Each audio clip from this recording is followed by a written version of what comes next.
मेरा उन उलमा से एक गुहार है, एक विनती है, हाथ जोड़ के एक दरख्वास्त है कि आज ये मुसलमान कौम के जवान बच्चे, जवान बच्चियां आपकी तरफ टुकटुकी लगा के देख रही है कि हमारे कायद और रहनुमा हैं वो कहाँ हैं। आज मुसलमानों को जिस तरीके से मध्य प्रदेश में मुसलमानों का घर तोड़ा जा रहा है, मुसलमान का एक भी कोई शख्स बोलने के लिए तैयार नहीं है। हम अपना दर्द सुनाएं तो किसको सुनाएं, सरकार को सुनाएं तो जेल में डाल देती है। हमें मारा जा रहा है, बेरोजगार हम हो रहे हैं, हमारे दुकानों को तोड़ा जा रहा है, हम गरीब हैं, हमारे साथ में मुसीबतों और जुल्मों के पहाड़ को तोड़ा जा रहा है और आप सिर्फ और सिर्फ एसी में बैठ के आराम कर रहे हैं। ये नहीं चलेगा। आज मुसलमान, हर बच्चा, हर जवान आपके तरफ देख रहा है। मेरी टुकटुकी सिर्फ और सिर्फ इसी वजह से है कि आपको राहुल गांधी मुसलमान बोल के ट्वीट कर रहे हैं, मगर जमीयत उलमा हिंद अपने वेरीफाइड ट्विटर अकाउंट से मुसलमान लिखने में डर रहा है। जमीयत उलमा हिंद जब किसी का घर जल जा रहा है तो वहाँ जा करके आप अपना लेटर हेड इशू कर रहे हैं कि हम आपके केस को लड़ेंगे। आप हमारे घर को जला दिए गए, जब हमारा घर जल रहा था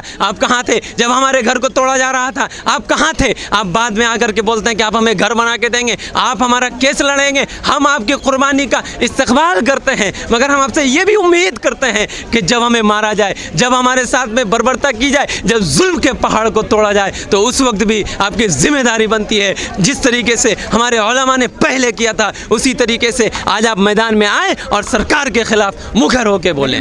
हिंदुस्तान का कानून क्या है कि अगर मैंने जुल्म किया, अगर मैंने किसी के साथ में बर्बरता की, अगर मैंने किसी को मारा या अगर मैंने मर्डर किया, तो आप मेरे ऊपर में FIR लॉन्च कीजिए और आप मुझे 24 घंटे के अंदर में कोर्ट में घसीट के ले चलिए। कोर्ट में ट्रायल चलेगा, कोर्ट में जज फैसला करेगा कि मुझे फांसी देना चाहिए या मेरे घर को तोड़ना चाहिए या मेरे परिवार को मारना चाहिए या फांसी पर लटकाना चाहिए। कोई सरकार, ये गृह मंत्री, ये कौन होता है सजा देने वाला? गृह मंत्री को किसने हक दिया है? ये सिर्फ और सिर्फ राजतंत्र है और ये हिंदुस्तान में राजतंत्र कभी नहीं चलेगा। ये लोकतंत्र देश है, रहेगा, हमेशा रहेगा। जब तक इस देश में एक एक हिंदुस्तानी संविधान को मानने वाला जिंदा रहेगा, उस टाइम तक हिंदुस्तान में लोकतंत्र जिंदा रहेगा। बताइए कि जिस तरीके से देश में अराजकता का माहौल है, इसके पीछे किसको जिम्मेदार मानते हैं? मैं इसके पीछे सिर्फ और सिर्फ इस देश का सोया हुआ युवा जो है, जो युवा इस चीज़ के इंतज़ार में है कि इस देश को श्रीलंका की तरफ बर्बाद किया जाए, मैं सिर्फ और सिर्फ युवा को जिम्मेदार मानता हूँ। इसलिए कि हमेशा हुई है कि जिनको भी गद्दी मिलती है वो लोग जो है बेलगाम घोड़ों की तरह उछलने कूदने लगते हैं। ये हमेशा से इस देश में हुआ है, ये कोई नई बात नहीं है। और लोग हमेशा, सरकारें हमेशा चाहती हैं कि सच्चाई को दबाई जाए, मगर इस सच्चाई को अगर दबाया जा रहा है तो युवाओं की जिम्मेदारी है कि वो रोड पे आएँ और सरकार को दिशा दिखाएं कि भाई आप जिस तरफ जा रहे हैं ये जो है गलत है। ख़ास तौर पे मिल्लत टाइम्स में ज़्यादातर लोग मुसलमान इसको जो है देखते हैं और ख़ासकर उलमा देखते हैं। मेरा उन उलमा से एक गुहार है, एक विनती है, हाथ जोड़ के एक दरख्वास्त है कि आज ये मुसलमान कौम के जवान बच्चे, जवान बच्चियां आपकी तरफ टुकटुकी लगा के देख रही है कि हमारे कायद और हमारे जो चाहिए है रहबर और रहनुमा हैं वो कहाँ हैं। आज मुसलमानों को जिस तरीके से मध्य प्रदेश में मुसलमानों का घर तोड़ा जा रहा है, मुसलमान का एक भी कोई शख्स बोलने के लिए तैयार नहीं है। हम अपना दर्द सुनाएं तो किसको सुनाएं, सरकार को सुनाएं तो जेल में डाल देती है। हम अपने घर के लोगों को बोलें तो हमें उल्टा बोलते हैं कि आप बच्चे हैं, आप कुछ नहीं कर सकते हैं। इसीलिए मैं उनको ये सिर्फ एक रिक्वेस्ट करना चाहता हूं कि आप आइए और हमारे रहनुमा हैं,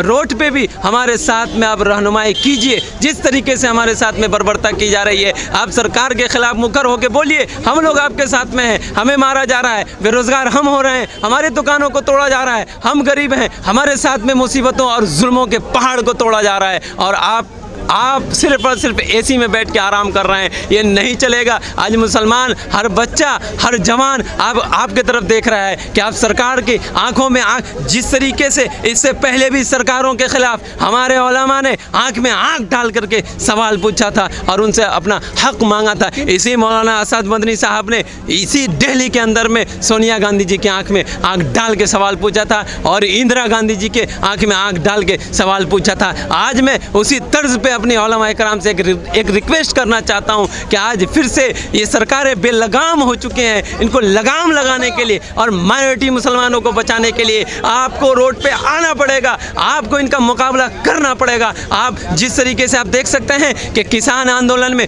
जिस तरीके से उनके सिख भाइयों ने और उनके जो सरदार होते हैं, आपने देखा होगा, मिल्लत टाइम्स वाले भी सब लोगों ने देखा होगा कि उनके सिख जो गुरु थे वो सामने सामने थे मगर हमारे एक भी आप कह रहे हैं कि आप कायद को बता रहे हैं, लेकिन जमीयत उलमा हिंद ट्वीट करती है तो मुसलमान शब्द नहीं लिखते, कहते हैं अल्पसंख्यक पर जुल्म हो रहा है। तो यही तो मैं बोलना चाह रहा हूँ, मेरी टुकटुकी सिर्फ और सिर्फ इसी वजह से है कि आपको राहुल गांधी मुसलमान बोल के ट्वीट कर रहे हैं, मगर जमीयत उलमा हिंद अपने वेरीफाइड ट्विटर अकाउंट से मुसलमान लिखने में डर रहा है। जमीयत उलमा हिंद जब किसी का घर जब किसी का घर जल जा रहा है तो वहाँ जा करके आप अपना लेटर हेड इशू कर रहे हैं कि हम आपके केस को लड़ेंगे। आप हमारे घर को जला दिए गए, जब हमारा घर जल रहा था आप कहाँ थे? जब हमारे घर को तोड़ा जा रहा था आप कहाँ थे? आप बाद में आकर के बोलते हैं कि आप हमें घर बना के देंगे, आप हमारा केस लड़ेंगे। हम आपकी कुर्बानी का इस्तकबाल करते हैं, मगर हम आपसे ये भी उम्मीद करते हैं कि जब हमें मारा जाए, जब हमारे साथ में बर्बरता की जाए, जब जुल्म के पहाड़ को तोड़ा जाए, तो उस वक्त भी आपकी जिम्मेदारी बनती है जिस तरीके से हमारे उलमा ने पहले किया था उसी तरीके से आज आप मैदान में आए और सरकार के खिलाफ मुखर होकर बोले। मध्य प्रदेश के गृह मंत्री कह रहे हैं कि जो भी कार्रवाई की जा रही है, घर तोड़े जा रहे हैं, दुकान तोड़ी जा रही है, वो सब कानून के मुताबिक। भाई साहब कानून के मुताबिक, आप एक बात बताइए, आप पढ़े लिखे मालूम होते हैं, हिंदुस्तान का कानून क्या है कि अगर मैंने जुल्म किया, अगर मैंने किसी के साथ में बर्बरता की, अगर मैंने किसी को मारा या अगर मैंने मर्डर किया तो आप मेरे ऊपर में FIR लॉन्च कीजिए और आप मुझे 24 घंटे के अंदर में कोर्ट में घसीट के ले चलिए। कोर्ट में ट्रायल चलेगा, कोर्ट में जज फैसला करेगा कि मुझे फांसी देना चाहिए या मेरे घर को तोड़ना चाहिए या मेरे परिवार को मारना चाहिए या फांसी पे लटकाना चाहिए। कोई सरकार, ये गृह मंत्री, ये कौन होता है सजा देने वाला? गृह मंत्री को किसने हक दिया है? ये सिर्फ और सिर्फ राजतंत्र है और ये हिंदुस्तान में राजतंत्र कभी नहीं चलेगा। ये लोकतंत्र देश है, रहेगा, हमेशा रहेगा। जब तक इस देश में एक एक हिंदुस्तानी संविधान को मानने वाला जिंदा रहेगा, उस टाइम तक हिंदुस्तान में लोकतंत्र जिंदा रहेगा। आप इन सबके जिम्मेदार नौजवानों को मारे, मैं नौजवान को नौजवान तो कह रहे हैं, मैं नौजवान से आह्वान करता हूँ, मैं नौजवानों से एक रिक्वेस्ट कर रहा हूँ कि आज सरकार बेलगाम हो चुकी है। सरकार आपको हिंदू मुसलमान को परोस रही है, हिंदू मुसलमान जय श्री राम को परोस के आपको बर्बाद कर रही है। मैं हिंदू भाइयों से ये पूछना चाहता हूँ कि मेरे भाई, आप तो इस देश के अंदर सबसे ज़्यादा हैं, आपको किस बात का डर है? आपको जय श्री राम का नारा मुसलमान मोहल्ले में क्यों लगा रहे हैं? आप अपने मंदिरों में लगाइए या आपकी जहां मर्जी लगाइए, आपको कैसा डर है? हिंदू राष्ट्र बनाएंगे तो लगाएंगे। भाई हिंदू राष्ट्र कैसे हो सकता है? जब इस देश के अंदर जब हिंदुस्तान का बंटवारा हुआ था, हमें ये कहा गया था कि आपको अगर हिंदुस्तान में रहना है, हम हिंदुस्तान में आपको रक्षा देंगे, हम हिंदुस्तान में आपको अच्छी तालीम देंगे, हम आपको अच्छी तालीम देंगे। हिंदुस्तान को हमने जामा मस्जिद दिया, हमने हिंदुस्तान को लाल किला दिया। आज जो मोहब्बत का शहर है, जिसको सब लोग जाकर के सेल्फी लेते हैं, जहाँ बाहर देश से आपके जो क्या नाम है उसका, डोनाल्ड ट्रंप जी आकर के फोटो खिंचाते हैं, वो मोहब्बत का शहर हमने बसाया है। भाई साहब, लाल किला हमने आपको दिया, ताजमहल हमने आपको दिया, आप कैसे बना सकते हैं? भाई साहब, हमें किसी चीज़ का कोई भी अफसोस नहीं है। हमें अफसोस बस इसका है कि 47 में जिस तरीके से देश को हिंदू मुसलमान के नाम पे तोड़ा गया था, फिर से उसी तरीके का इस देश में कोशिश की जा रही है तोड़ने की।